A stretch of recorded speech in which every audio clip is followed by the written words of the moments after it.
Hey guys, if you stumbled across this video, you're probably thinking, I cannot use this Cricut machine. My crafts are failing and I do not know where to go. Well, you have came to the right place. I'm going to give you all of our best tips and tricks on how to make your crafts a little bit more fail-proof and show you all some little things that you may be doing that are causing issues with your projects today. I've got lots and lots of things up my sleeve, so make sure to stay tuned and we'll go ahead and get right into the video. If you're new here, my name is Alicia. I am a craft producer here with Makers Gonna Learn, and we bring you inspiration, motivation, and education to get your die cutting machine out, get started, make your life a little bit easier when you're learning something new, such as the Cricut, as well as other crafts. We want to see you all succeed, and that's why we thought, let's put together all of the fails that we see, all of the things that we get questions on a lot, and answer all of that in this video so that you all feel better prepared to actually create your projects. One of the first things that we see whenever we're working with crafters is they typically are starting with like a paper project or something that uses glitter cardstock, things like that, and they don't know which adhesive to use. And so I thought, let me bring in all of our most used adhesives and show you all what they work best for. So right here, I have some of our top used adhesives when we are working with paper crafts. Now, typically, I'm gonna go for my ATG gun and my Zig two-way glue pen when I'm working with standard cardstock. The Zig two-way glue pen, this is basically like a paint marker. You can see it has this chiseled tip. They even have wider tips and more fine point tips as well. It's called the Zig two-way glue pen, and it works just like a paint marker. This is great for standard cardstock. Now, sometimes people will try to use a Zig two-way glue pen when they're working with glitter cardstock. That is not gonna be your best bet. If you are wanting to work with glitter cardstock, a lot of times I'll recommend a hot glue gun. Now this is our precision tip Lynn Lily glue gun. It's a precision tip glue gun, as in it has this very fine point where the glue comes out. It's also wireless. It has a base that has a wire on it, but the actual gun does not. This is really, really good for precise paper projects, especially ones that use glitter, because the glitter does not like to adhere to anything because it is a textured surface. So we recommend hot glue guns for glitter cardstock projects. Now the ATG gun is something that you can use for a mixture of different paper cardstocks. So you can use this for like a standard solid cardstock, as well as other types like foiled cardstock and glitter cardstock as well. If you find that you're trying to layer a piece of glitter cardstock on another piece of glitter cardstock and it's not sticking with your ATG gun, I would just opt in for a hot glue gun situation. So it's really going to vary depending on the project you're making. Just know that if you're having issues with your glitter cardstock, sometimes a hot glue gun is just your best bet. We also use things like the Aleene's Tacky Glue. This is a precision tip as well. Obviously, you all can tell that we love more precise gluing tools whenever we're working with cardstocks. So this one is great. It's just an all-purpose adhesive. If you are building a bigger cardstock project where there's a lot of area to cover, you don't want to go in with a thick, goopy glue like Elmer's or something like that. Mainly because it's going to cause bumps and waves in your paper. And so that's where your ATG gun is going to come in really handy. This is just double-sided adhesive. You just put it on the back of whatever you're wanting to attach. It's dry immediately because it's just double-sided adhesive, and it's not going to leave all of those waves. The thicker glues like Elmer's glue and things like that, they're going to cause those waves in your paper, and it just does not look good. So that's why we really, really gravitate towards this ATG gun. In the membership, our Makers Gonna Learn membership, we actually do show you all how to use and change out the rolls of film in this. So if you're like, what the heck is an ATG gun? We do have stuff within our membership that's going to help you all learn how to use this. So these are like the biggest things that we use whenever we're talking about adhesives. This isn't all of them, obviously, but this is the majority, and these are ones that we gravitate to on a daily basis. Something that we get lots of questions on are heat settings. Now, with different types of vinyl and different materials, as in like the blanks, like t-shirts and things like that, there's going to be different heat settings for different types of products, as well as the blank that is actually adhering onto.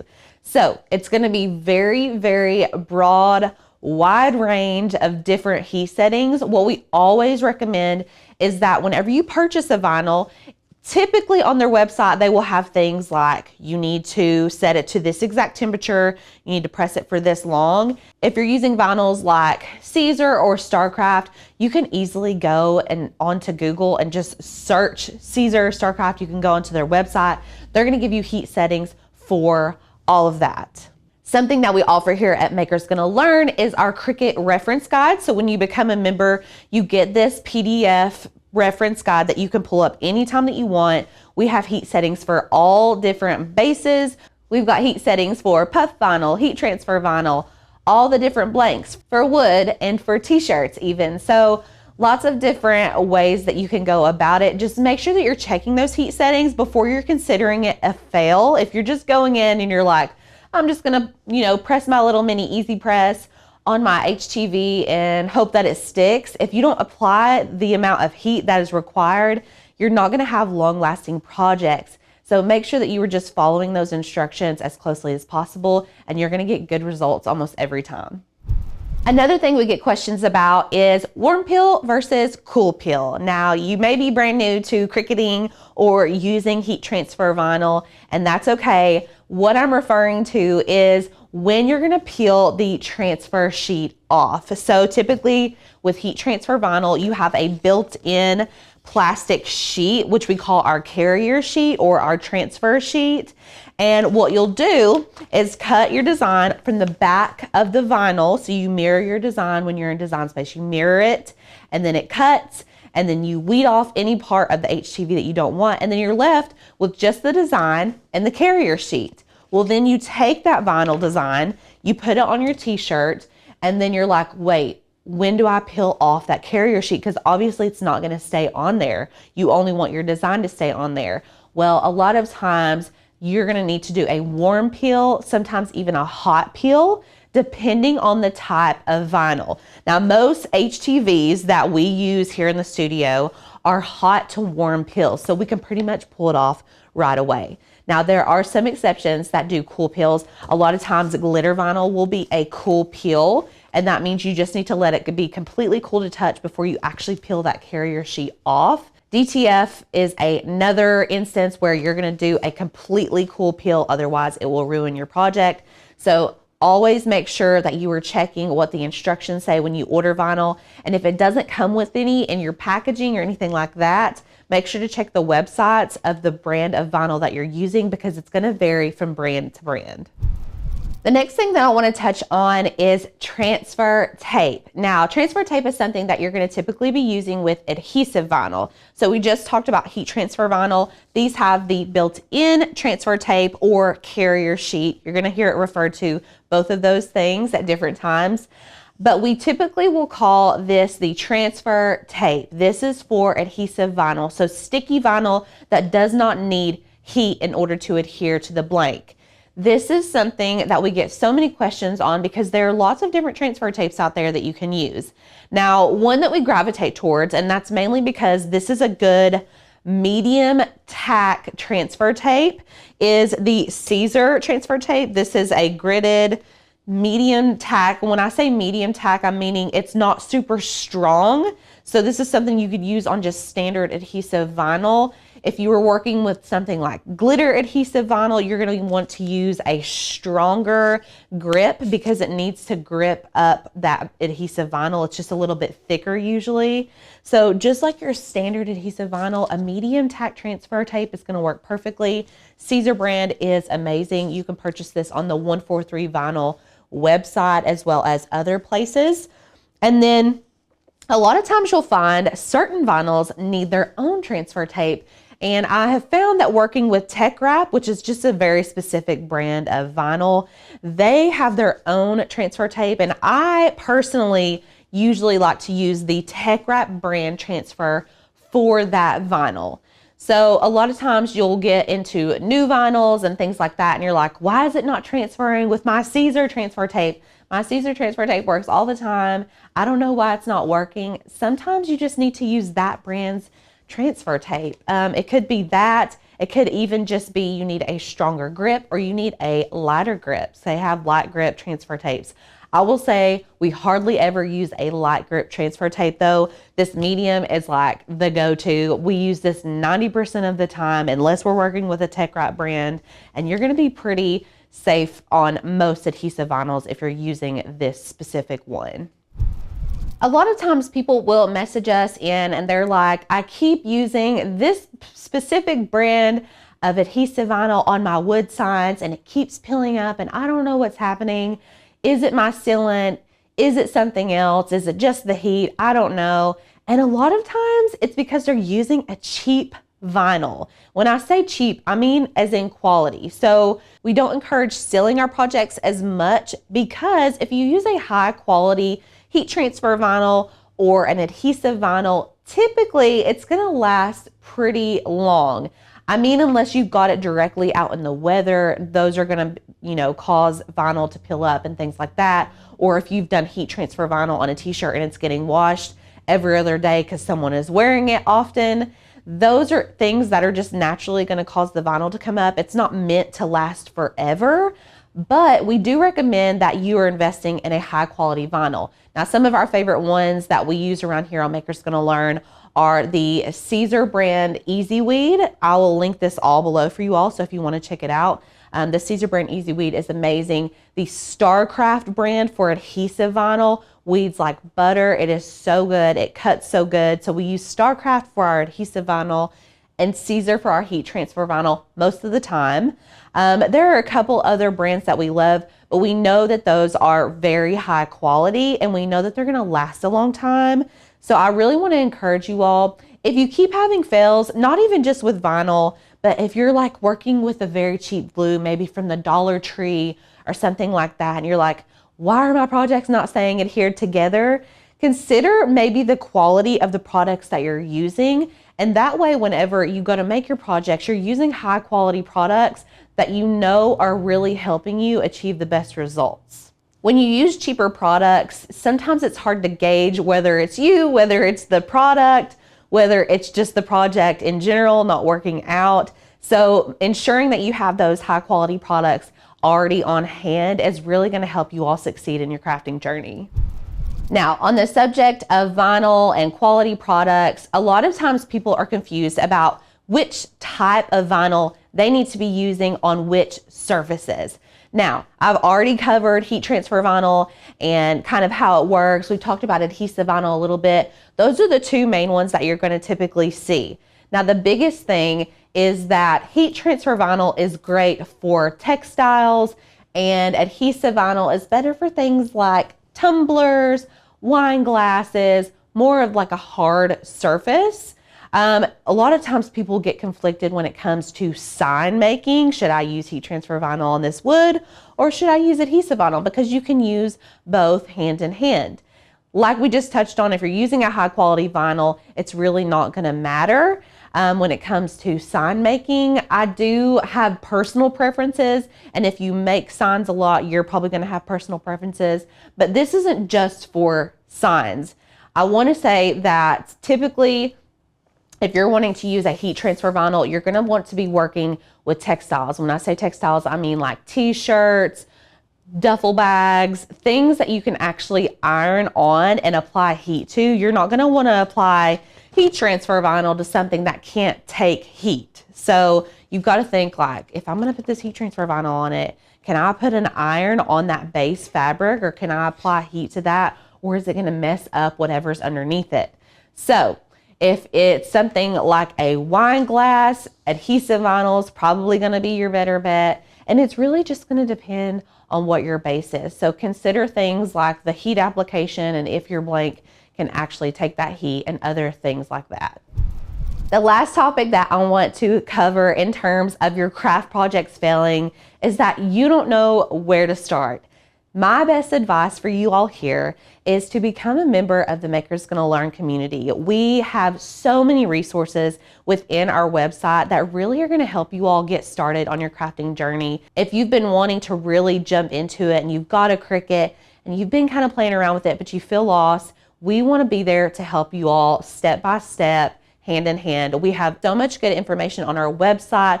We have courses, we offer master classes, we've got a private Facebook group where everybody is kind of working together to get a good result, and you can always ask questions on there. We will answer you directly. We also have people in the community that will answer that you can reach out to, and it's just very helpful whenever you are on that crafting journey and you really just feel like, ugh, I keep failing, I don't feel like I have anyone to ask questions to. Rather than scouring the internet, you can just come straight over to the Makers Gonna Learn community and we can be there to help you every step of the way. If you're ready to sign up today, make sure to click the link in the description below. We would love to have you all as a part of our crafting community. We cannot wait to see you guys. And until then, we'll see you in the next video. Bye. If you are someone that feels like you are constantly struggling with print and cut, then you are in the right place. Today, we're going to go over so many different things to help you overcome those struggles and make you a print and cut pro. My name is Lauren. I'm a craft producer here at Makers Gonna Learn. If you are new to our channel, make sure you like this video, subscribe to our channel, and hit that bell notification so that you can be notified every time we get crafty. So if you are ready to learn all the tips, tricks, and everything you need to know about print and cut, get your notebook and pencil out and be ready to take notes, because I'm about to help you learn all the things that you need to become a print and cut pro. The first thing that I want to talk to you all about is learning when and when not to add an offset. And I have discovered that this is a real issue for a lot of our crafty friends, because I have discovered that when we pull in a PNG, Cricut automatically puts it on a white canvas background. So a lot of our times our brain thinks that because we are printing on a white piece of sticker paper, that it's automatically going to have an offset. But one thing that you need to learn is that Design Space does not know what we want it to know unless we tell it. So let's go ahead and hop over to our share screen so I can explain and show you exactly what I mean and what you need to do to make sure that you don't have this issue ever again. Now that we're here in Design Space, you can see that I have a lot of different PNGs pulled up on our canvas. Now, if you didn't know any better, you would automatically think that this sticker right here, the Cricut would just cut all the way around it, cut this out very nicely, and the same with all of these others. However, when you are pulling in PNGs, if you do not know if it has an offset or not, your first thing that you should do, especially when working on a white background, is come down here to the bottom right-hand corner where it says blank canvas. We're gonna click that, and we're gonna come up here to the top where it says color. From there, you're gonna click on that color and you can change your canvas color to any other color except for white. So I'm just gonna go with gray, and now you can see that everywhere that is gray, your Cricut is going to cut out around that. So if we zoom in, you can see it's gonna cut out all of these different letters in this Yeehaw sticker. It's gonna cut out the stars individually in Summer Break. And the only two that it will cut out around it is going to be this sticker here and this one here, because it's automatically going to cut that circle. There's no gray inside that. So now we can see which stickers need an offset and which do not. So now all we're gonna do is come to each separate sticker, and we are going to select offset, and now you can make it as large or as small as you want. I've discovered that I really enjoy the 0.15 inch offset. I think it's a really good area. It gives you enough room for error, but it's still not too big. So then you're gonna apply that. If you want it to stay black, Cricut is gonna automatically put all of your offsets black. But then what you would do is come up here to the top where you see the operations, and you would just change the color back to white. But keep in mind, these are still separate. Once you have added your offset turned it to white, you need to select them both by either dragging and dropping or selecting them both on your layers panel. Come down here to the bottom right and flatten those together. So now you just have to go to each sticker, add that offset, change it to the color that you desire, select them both, flatten them together. Same thing with this one. We are adding our offset, applying it, changing the color, selecting them both. See, this one is just got the first one selected. It doesn't have my offset. Make sure you drag and drop and choose both of them, flatten them together. Summer break, we're doing the same thing, applying that, changing the color, dragging and dropping, flattening them together. Hello Summer, offset, apply, change your color, select them both, flatten. Now I saved this one for last for a reason, okay? Now this one, if you run into this issue, here is what you need to do. So we're going to go to the offset. Oh my gosh, I have the 0.15, but I can see it's still gonna cut out the inside of the sticker and I don't want it to do that. Well, we're gonna leave it on the 0.15 because I think it's a good size for the outside of the sticker. We're still going to hit apply. We're gonna change the color to white, but I still see gray in there. So you're probably thinking, Lauren, what do I do? First thing you need to do, if you go to drag and drop, you see that you can flatten this together, but if we just select this offset, let's say we want to get rid of those, your first step is going to be go to contour. However, when you go down to this bottom, contour is grayed out and we can't work with that. Here is what you need to do. Because this file was a PNG or a print and cut file to begin with, your offset is also going to be a PNG, which means you cannot contour any of those inside pieces out. What you need to do, make sure your offset is selected. See here on our layers panel, we have the offset selected. We're gonna go back to the top left where it says operations. And here you can see that that offset is a print and cut file. We're going to click this arrow pointing down, bringing our drop down menu and change it to a basic cut. Now it did change the color to gray, so we're gonna go ahead and change it back to white. And now, while the offset is selected, coming back down here to the bottom right, we can see that contour is now an option for us. So we're gonna click that contour. We're gonna hide all contours, which means it gets rid of everything on the inside. Exit out, and now you see we have a perfect offset completely around your file. So, just like we did with the others, we're going to click and drag and drop, make sure they are both selected. See, we have them here both selected, and flatten them back together. Now, you should be ready to go with your stickers. However, I want to touch on something that may be more of a struggle mentally, and that is you feeling like you waste so much paper when you are doing print and cut. What you need to do is make sure that you are pre-planning to take up every single inch that you can on your paper. Now, that may be if you're doing a larger print and cut, have some smaller stickers in mind that you want to create just to put on your page so that you can make sure you get the most out of that page of stickers, because it's really, really hard to use the same piece of sticker paper multiple times. You can also manually move these stickers around and place them where you want them on the sheet, because what Cricut does is it just automatically places those stickers where it thinks it is best. However, there are ways to manipulate that to really get the most out of your page, and let me show you how you can do that. Once you have your stickers ready to go, what you're going to do is go to Make It.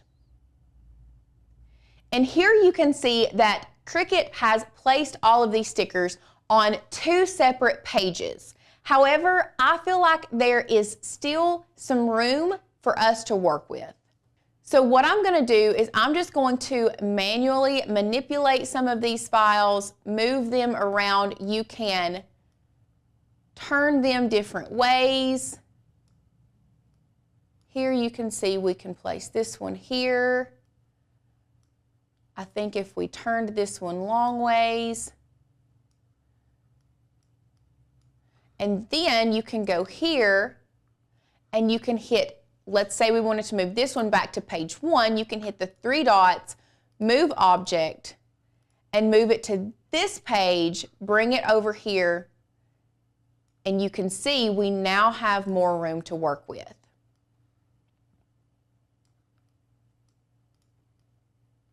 Once you have moved everything to the same page, you can see we have saved a whole sheet of sticker paper and you are now ready to print. Another thing that you may be doing that may be giving you so much trouble is you are not using your system dialog. It is very, very important when you are doing print and cut to always use system dialog. Now, we also get the question, what about bleed? Bleed is really there for when you do not have an offset or you do not have a white offset, because we are printing on white paper. For this instance, we don't need to add bleed. Now, if we had a black or a colored offset on all of these stickers and we wanted no room for there to be any white on there, then that is when you would add the bleed, because that gives more room for error if your Cricut is off just a hair. When you are using system dialog, especially on a Mac computer, you are going to hit print. This may look like it's loading for forever. Windows tends to not have this issue. It automatically pops up. But if you are using a Mac, what you need to do, click Cricut Design Space, pull it down, because your dialog box is going to pop up behind Cricut Design Space. Another issue that we see a lot of people run into is not getting the best quality print. So you need to make sure that you are always doing best quality, and we love feeding our sticker paper from the rear tray. We feel like it just gives a little bit better of a print. It doesn't bend that sticker paper as much, so make sure you are feeding from rear tray and you are using best quality always. Another issue we see a lot of crafters running into is if they are using glossy paper, getting lines through your prints. So if you want to change your media type to photo paper, that tends to give a better print on a glossy piece of sticker paper. Once you have printed your sticker paper, I want to show you a few other things to help you have zero issues when it comes to print and cut. You always want to make sure that you line up your sticker paper in the top left corner. This is especially if you are doing larger print and cut size. If you have extra room on your left-hand side of your paper, you may have to cut that off to make sure it lines up in the top left corner. You do not want your sticker paper lined up in the middle, on the top right. We're always lining our print and cut in the top left corner. Once you have done that, we have a lot of friends that have issues, especially with shiny sticker paper. And the reason being is because a lot of times the brightness of the lights in your room will affect your Cricut and how it reads those registration marks, because the light bounces off that shiny paper. First thing you need to try is turning off your lights, because if you did not know, your Cricut actually has a built-in light in the housing here that will turn on once you load your print and cut paper. If for some reason that still does not work, Scotch tape is going to be your best friend. What you're going to want to do is take the Scotch tape, tear off a small piece, and we're just going to cover up those registration marks and make sure it's down really well, just to mattify those registration marks. That way will be no light bouncing off of them, and it will give your Cricut a better ability to read those lines. Another issue that some of our crafty friends have, if you are printing on matte paper, may be that your registration marks aren't dark enough. And this could be because your printer may be low of black ink, but do not fear if that's the case. What you need to do is grab a Sharpie and take that Sharpie and then just go over your registration marks to darken them. Last but not least is if you are having issues and your Cricut is not cutting where it should cut, make sure you always calibrate your machine. Now, we have a lot of our friends ask, how long or how often do I need to calibrate your machine? And that's really going to be based on your machine and how it works. As soon as you notice that your machine is cutting off, that is when you need to calibrate. Now, there is a regular calibration and a fine calibration, and let me show you exactly where to find that. To find your calibration, you're going to come up here to the hamburger or the 3 lines in the top left corner, click that. You're going to come down here to the second place and you're going to click calibration. Because we have our Explorer 3 here in our studio today, it only gives us the print and cut calibration, so we're just going to select print and cut. You're going to choose the printer that you are going to be using for your print and cut stickers, and then you are going to print the calibration sheet. Once you have done that, you are going to line your calibration sheet in the top left corner. Make sure it is down on your mat really well, and then you're going to click continue. You're going to choose your machine, and then you're just going to follow the prompts on the screen. What it's going to do is it's going to cut all of these lines 1 through 21 and then A through U, and what you will do is go through and select which number cut right on the line and then which letter cut right on the line. Once you have chosen the number that cuts on the line and then the letter, your Cricut will know exactly where to cut, and it's going to cut out that center square, and your calibration should be complete and your Cricut ready to go. I really hope you have enjoyed this video, and I really hope that it has helped you troubleshooting all of your print and cut issues. If you have enjoyed this video, we have another amazing troubleshooting video for you to watch. Check it out here.